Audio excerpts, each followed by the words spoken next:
I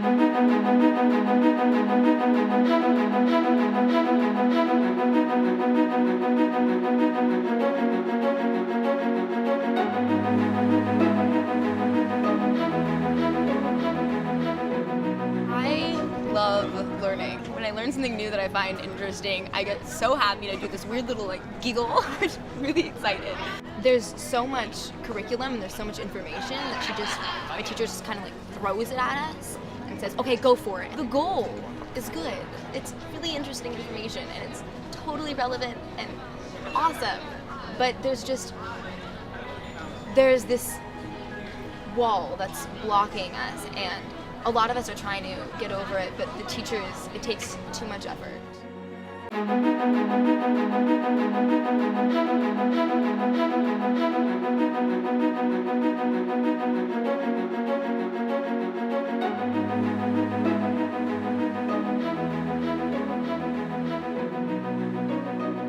At Agora High, a small public school 20 miles north of Los Angeles, students are actively trying to climb the wall that keeps them from real learning.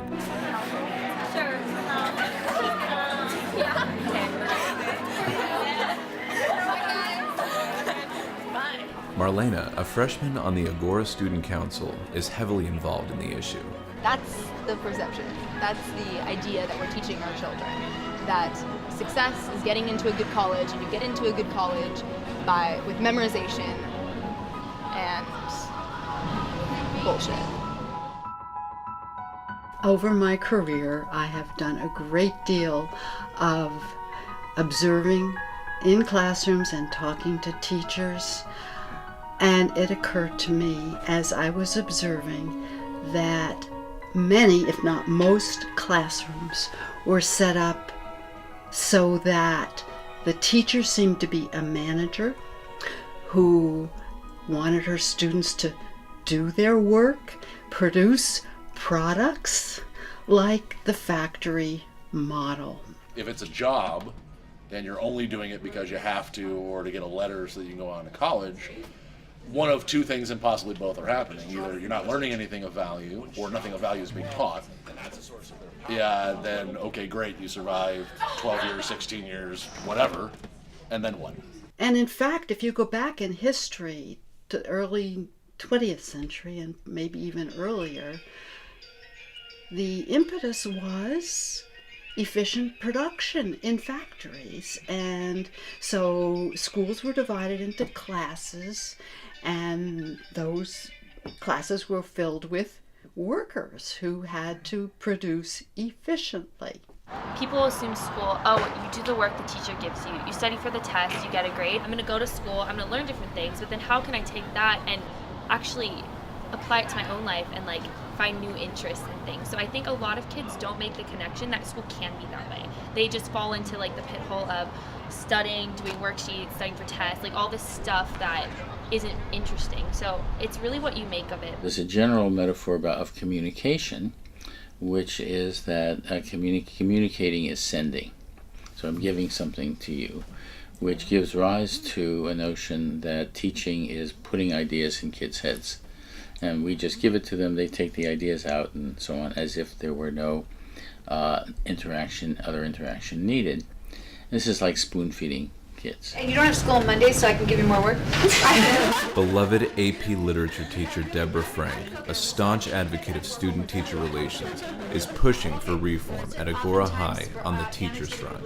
Some of my teachers are more based on just the basic information, and then I have other teachers that, like Mrs. Frank or other teachers I have, that really you find meaning in what they're saying and you can really relate it.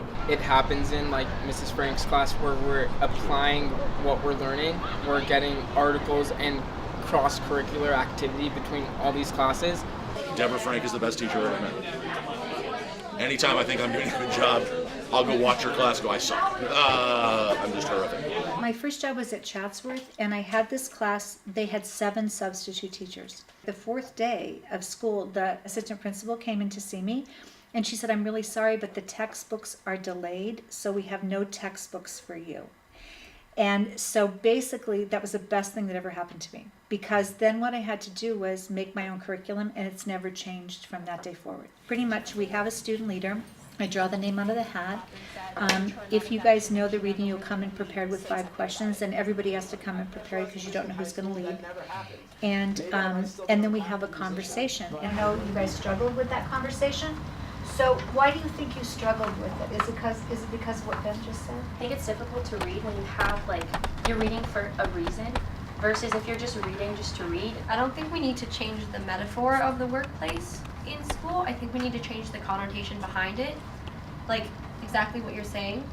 Like, if we did work, and it's still work, whether we like it or not, but if we did work and we pretended there was no assignment and just did it to enjoy it and to actually get something out of it, I think that it wouldn't be bad to call school a workplace. Yahoo.com makes everybody, they can't work from home anymore. They have to come to the workplace because ideas are generated around the water cooler or around the lunch table. That's could be a new kind of workplace. I think maybe like a team, almost like a sports team, because on a sports team, like your coach, it's like more of like your mentor. One of my personal heroes is John Wooden, and John Wooden always referred to himself as a teacher, not as a coach. And Wooden never wanted to call timeouts, never really wanted to give instructions during games. He viewed his job as during practice, to prepare you, and then when we get to the competition, that's when you demonstrate what you've learned. And you're a little bit of an advisor, but mostly hands-off. I think it's very much like a team, because in a team you have different athletes, different performances. You have more high performance and low performance, but everyone's working together to grow, to become better. And I think in school it's kind of like that. It's so important to cooperate. I mean, any kind of scientific endeavor is a cooperative endeavor. Scientists don't go off by themselves and do things. Technology development requires cooperation. You go to any, serious business, it involves cooperation all over the place. That's what education is centrally about. It's not competition. The part where I think the sports team metaphor breaks down is the competition aspect. There's no wins and losses. With a team, you have to work together because you collectively win or you lose.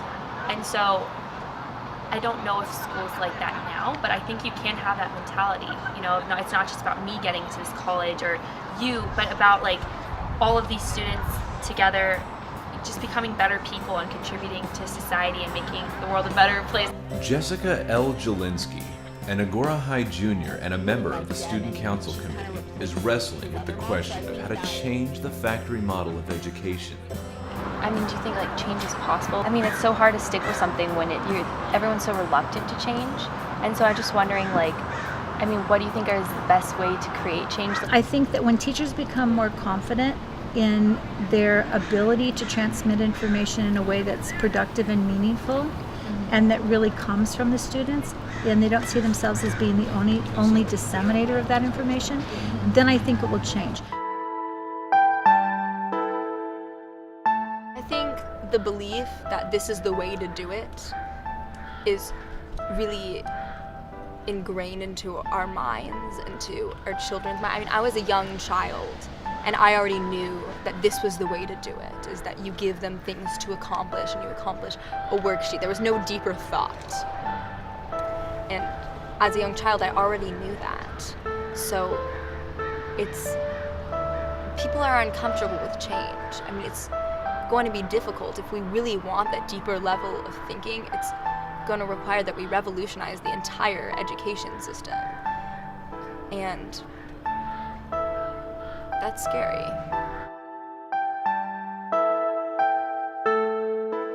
And if you would go literally, all these English teachers were down the row. Some really, teachers who worked hard and really wanted their kids to learn. But pretty much their classes and their curriculum looked the same. And they were all using the textbook, and they were all pretty much talking about metaphors and similes like all day long. And I wasn't really doing that, and I thought I wasn't a very good teacher. But I felt so confused because I thought, okay, on this hand, I don't think I'm a good teacher because I'm not doing what these other teachers are doing. But on the other hand, in my classroom, I know good things are happening. My kids are responding, and we're talking about really important issues, and they're doing work, and they're writing, and they're being very forthcoming. And I felt like, okay, isn't this what learning is all about? Every once in a while, I'd be in a classroom where it was different. The teacher was not so focused on getting work done, but rather on whether the students were really learning. One 5th grade teacher, who I call Teacher K, she presented her lessons as what we're going to learn about today. She'd say, "Get ready to think. You're going to use your brains." A major shortcoming of factory model education is a lack of connection between teachers and students. How important is this in creating a learning environment? It's really valuable to me to have a connection with the teacher. I think for a lot of teachers it's like that too. I think your connection with your student or your mentor is so important because that really, it really does affect your perspective. Other views, which is teaching is nurturance. That is, teaching is caring about someone, caring about a child, and getting the child to understand through nurturance. I think it's just important for the teachers to hear our voice. I mean, even if something doesn't get done, these are the initial steps to having things get done. One of the most beautiful things about Agora is the opportunities for students. I mean, as you've heard from me, there's obviously, we know what's going on. We understand what's going on, and we're not happy with it. School isn't typically regarded as a pleasant place. It's somewhere that you come for 6 hours every day and you're locked there and you stare at the clocks and you wait to get out. The typical student doesn't regard it as something that's going to shape their future and make them a better person. And that's what it needs to be. But Agora really gives us the opportunities to have our voice be heard. The meeting we just had a couple days ago was teachers who were interested. They wanted to hear the student perspective. And although there was a little bit of resistance, they know that at least we care about what's going on. Agora students completed a survey about their educational experiences called We Learn. In many areas, Agora was above national averages, but like many schools, Agora still showed room for some improvement. So what happens is they give you the survey, they give the kids a survey, and it's like Scantron or fill in the answer kind of thing. So with council, we each have a homeroom where we're a homeroom representative. So we went in, we gave the survey, we collected them, we sent them into the place where they all go to, and they looked at them and evaluated them and compared our statistics with the national results. A group of specially chosen students with an interest in educational issues discussed these results with the teachers to strategize on how to improve. There are students like you that are natural-born leaders, driven, get their stuff done, and then there are students that don't. So I think that presents a problem with maybe the relationships between the teachers and the students. Number 47 and number 17 on relationships in terms of students feeling as if the teachers know them and know their goals and their interests outside of school. To be in the 20s, I think, is a pretty poor reflection there, The bottom line is that students have more power than they think.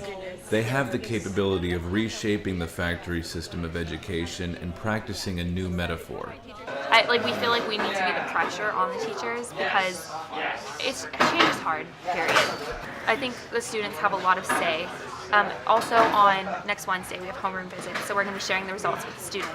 So that should be really interesting. I think that they understood our point, and the only thing I'm worried about is hearing all this and then nothing really happen, because that's what tends to happen. They hear everything, but I really do think it made an impact because a lot of teachers after class, like my chem teacher, for instance, we're just talking the whole period about it. A few of them were on the same page as me, but others kept trying to rebut my argument by just saying, well, our classes are too big, and well, we have to teach this curriculum. And so I understand that there are certain requirements for them, but they wanted to deny some of the issues. And a question that we were bringing up a lot of the time was, so how can we change this? So what can we do? And they didn't really want to discuss that. They acknowledged the issues, but then wanted to just sweep them under the rug and move on. When you start doing things in your classroom and kids respond to it, then people want to be a part of it. But nobody wants to try it first. So when I started doing Socratic dialogues here in my classroom, and they were pretty bad at the beginning, it was, oh my gosh, what am I doing? Then I just didn't give up because I felt like I didn't want to do a class the other way. Like I didn't want to come in every day and just have it be, you know, open up your textbooks or whatever.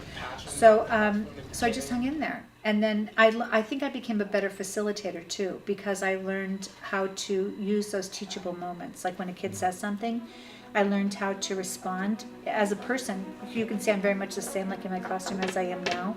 So I learned how to take advantage of those moments, and then if I trust my instincts and go for them. The responsibility to change the system does not lie solely with the teachers or with the students. The factory model is so ingrained in our culture that it will take all of us working together to move past that metaphor. Kids, talk with your teachers. Teachers, talk with your students. Parents, talk to everybody. Without communication, there is no hope for improvement. As Joseph Campbell once so eloquently stated, if you want to change the world, change the metaphor. What's your metaphor for education?